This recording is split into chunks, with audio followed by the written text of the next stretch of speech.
साथियों नमस्कार। और आज की क्लास में आप सभी का स्वागत है। साथियों आज फिर मैं शिक्षा मनोविज्ञान से संबंधित एमसीक्यू आपके सामने ला रहा हूं, जिसमें आप अपनी तैयारी भी चेक कर सकते हैं। आज क्वेश्चन होगा और 4 ऑप्शन आपके सामने होंगे। तो चलो हम स्टार्ट करते हैं। 31 से आप आगे को हम स्टार्ट करेंगे। आज मानसिक विकास का संबंध नहीं है। देखिए, तर्क करना, निर्णय करना है, स्मृति का विकास करना है, अबोध की क्षमता, ये सारे मानसिक विकास या संज्ञानात्मक विकास के अंतर्गत आते हैं। साथियों यहाँ पे नहीं जो लिखा है वो आपको लिखना है, देखना है। तो शिक्षार्थी का वजन एवं जो ऊंचाई है, ऑप्शन नंबर ए राइट हो जाएगा। बढ़ते हैं साथियों प्रश्न संख्या अगला पे। मनुष्य के शरीर में हड्डियों की संख्या कम से कम होती है। जो मानव शरीर में जो हड्डियों की संख्या होती है वो सबसे ज़्यादा बच्चों में होती है, शैशवावस्था में होती है, और सबसे कम जो होती साथियों ऑप्शन नंबर डी राइट हो जाएगा, प्रौढ़ावस्था में। तो जितना ज़्यादा वृद्ध होते जाता है व्यक्ति, उतनी उसमें हड्डियों की संख्या में कमी आती रहती है। अगला क्वेश्चन संख्या है 33। किशोरावस्था की प्रमुख समस्या क्या है? जो मेन समस्या है दोस्तों किशोरावस्था में, ये होती है समायोजन की क्षमता। जो समायोजन करने में बहुत ज़्यादा दिक्कत महसूस होती है किशोरावस्था में। बढ़ते हैं तो अगले क्वेश्चन पे। बहुत ज़्यादा इम्पोर्टेंट है ये। किशोरावस्था बड़े संघर्ष, तूफान और विरोध की अवस्था है, यह कथन किसका है? देखिए दोस्तों, इस तरह के क्वेश्चन भी अभी देखने को मिलेंगे। तो किशोरावस्था बड़े संघर्ष, तूफान और विरोध की अवस्था है, यह कथन किसका है? तो इसका राइट आंसर है स्टैनले हॉल का। स्टैनले हॉल ने यह स्टेटमेंट दिया है। साथियों अगला प्रश्न है 35। जीन पियाजे के अनुसार संज्ञानात्मक विकास की अवस्थाएं कितनी हैं? तो देखिए, जो जीन पियाजे महोदय हैं, इन्होंने संज्ञानात्मक विकास की 4 अवस्थाएं दी। ऑप्शन नंबर पहला है 4 अवस्थाएं दी। अगला प्रश्न संख्या देखते हैं 36। इरक्शन के अनुसार कौन सी अवस्था में बालक अधिक पहल करता है लेकिन बहुत सख्त भी हो सकता है, जो दोष भावनाओं की ओर ले जाता है? तो इरक्शन का अनुसार है कि बालक अधिक पहल भी करता है लेकिन बहुत सशक्त भी हो जाता है और जो दोष भावनाओं की ओर ले जाता है। ये कौन सी अवस्था है साथियों? तो ये है 3 से 6, जो बाल्यावस्था वाला समय है, 3 से लेकर 6 वर्ष तक बनाम दोष की अवस्था, इसका ही राइट आंसर है। अगला है साथियों 37वां। मानसिक विकास को प्रभावित करने वाला कारक नहीं है। जो मानसिक विकास को इनमें से प्रभावित नहीं करने वाला जो कारक है, कौन सा है? तो परिवार का वातावरण ये तो करेगा मानसिक को प्रभावित। परिवार की सामाजिक स्थिति ये भी सही है। परिवार की जो आर्थिक स्थिति है। देखिए साथियों, इन 3 जो ऑप्शन है, इनसे कहीं ना कहीं मानसिक विकास पे प्रभाव पड़ेगा। लेकिन ऑप्शन नंबर जो बी है, धार्मिक वातावरण, धार्मिक वातावरण का इतना ज़्यादा प्रभाव नहीं रहता। तो ऑप्शन नंबर बी राइट है। अगला है नैतिक तर्क की अवस्था सिद्धांत किसने दिया? तो देखिए दोस्तों, नैतिक तर्क का जो अवस्था का जो सिद्धांत दिया, ये कोहलर वर्ग ने दिया। वो चिंपैंजी पे इन्होंने प्रयोग किए, कोहलर वर्ग ने। नैतिक तर्कणा का सिद्धांत भी बोलता है, या नैतिक तर्क की अवस्था का सिद्धांत कोहल वर्ग ने दिया। अगला चलते हैं 39 पे। वंशानुक्रम से संबंधित प्रयोग चूहों पे किसने किए? वंशानुक्रम से संबंधित जो चूहों पे जो प्रयोग किए साथियों, ये किसने किए? ऑप्शन के आधार पे देखें हम तो पावलोव ने। पावलोव इसका राइट आंसर हो जाएगा। अगला प्रश्न है 40वां। कौन सा ऊर्जावान मित्रवत बालक का लक्षण नहीं है?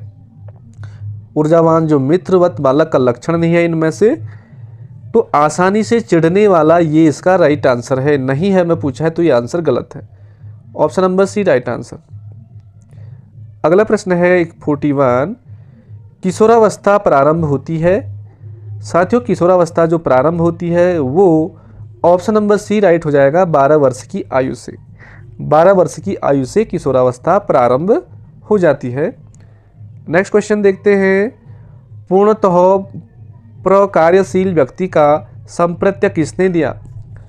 पूर्णतः प्रकार्यशील व्यक्ति का जो संप्रत्यय दिया किसने दिया? तो इसका जो राइट ऑप्शन है, पहला ऑप्शन राइट हो जाएगा, कार्ल रोजर्स ने। तो कार्ल रोजर्स ने पूर्णतः प्रकार्यशील व्यक्ति का संप्रत्यय दिया। बढ़ते हैं प्रश्न संख्या अगला। निम्न में से किसने बच्चों में वस्तु स्थायित्व के विकास को समझने में सहायता की है? तो इसका जो राइट आंसर है साथियों, वस्तु स्थायित्व के विकास को समझने में सहायता की है, तो पहला ऑप्शन राइट है, जीन पियाजे इसका राइट आंसर है। जीन पियाजे राइट आंसर है। अगला प्रश्न संख्या पे चलते हैं। सूर्य बच्चे के साथ साथ चलता है, उसके मुड़ने का अनुकरण करता है और बच्चे की बात सुनता है। यह कथन बालक के किस लक्षण की ओर इंगित करता है? सूर्य बच्चे के साथ साथ चलता है, उसके मुड़ने का अनुकरण करता है और बच्चे की बात सुनता है। यह कथन बालक की किस लक्षण की ओर अंकित करता है? तो इसका जो सटीक आंसर है ऑप्शन नंबर सी राइट हो जाएगा, सजीव चिंतन। सजीव चिंतन इसका राइट आंसर है। अगला है साथियों 45 क्वेश्चन देखते हैं। किसने यह दावा किया कि सभी भाषाओं में होने वाले कुछ सार्वभौमिक गुण जन्मजात होते हैं? ये बहुत अच्छा स्टेटमेंट है कि जो सभी भाषाओं में होने वाले कुछ सार्वभौमिक गुण जन्मजात होते हैं। ये किसने दिया? तो दिया साथियों ये नाम चामस्की ने ये स्टेटमेंट दिया है। अगला है 46 क्वेश्चन। फ्राइड के अनुसार निम्न में से कौन सी विकास की अवस्था में बच्चे का ध्यान जननांगों की तरफ जाता है? देखिए बच्चे के बारे में कहा है कि जो बच्चे का जो ध्यान है वो जननांगों की तरफ जाता है। तो कहाँ पे जाता है? जो लैंगिक वाले पार्ट्स होते हैं, लैंगिक, ये इसका राइट आंसर है। अगला प्रश्न संख्या है 47। निम्न में से कौन सा बच्चों हेतु वेस्लर बुद्धि मापनी की एक निष्पादन मापनी है? बच्चों हेतु ये वेस्लर बुद्धि मापनी की एक निष्पादन मापनी है। तो ये बहुत ज़्यादा इंपॉर्टेंट है बच्चों के लिए है ये वेस्लर बुद्धि मापनी। तो ये इसका राइट आंसर है चित्तपूर्ति। ऑप्शन नंबर डी राइट हो जाएगा, चित्तपूर्ति के लिए। अगला प्रश्न है साथियों, बाल मनोविज्ञान का ... सिद्धांत प्रारंभ के 4-5 वर्षों के अनुभवों पर आधारित होता है। तो ये कौन सा सिद्धांत बताता है?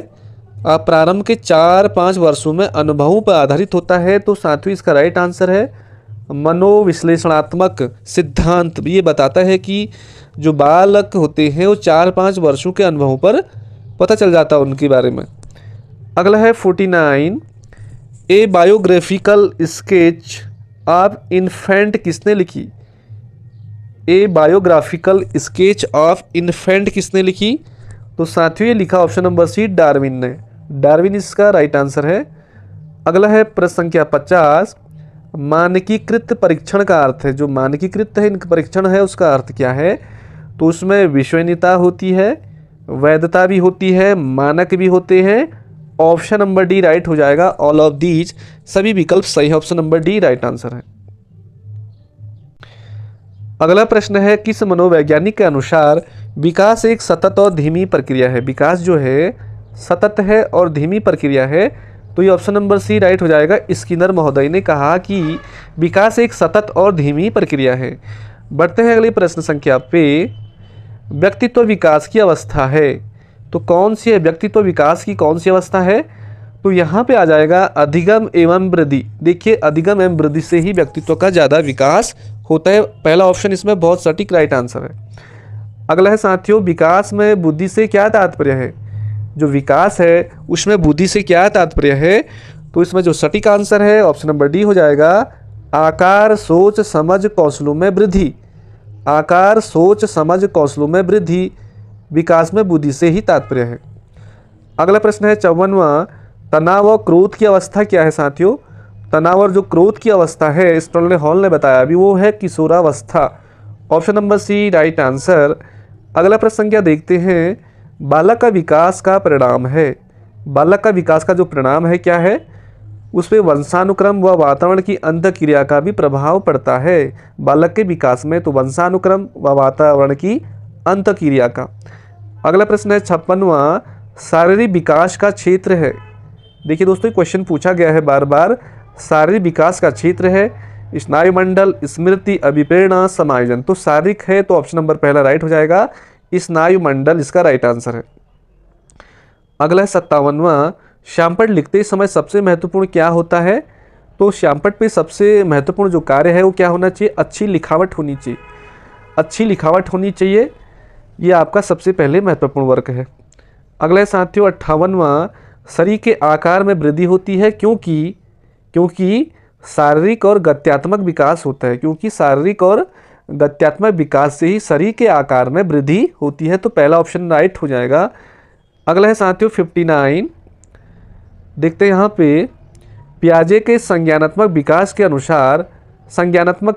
अनुसार संवेदी क्रियात्मक अवस्था कहाँ से शुरू होती है? पहली जो अवस्था होती है जन्म से लेकर 2 वर्ष तक होती है। संज्ञानात्मक विकास के अनुसार संवेदी क्रियात्मक अवस्था जो होती है साथियों जन्म से लेकर 2 वर्ष तक होती है। अगला चलते हैं, निम्न में से कौन सा कथन सत्य है? सत्य कह रहा है।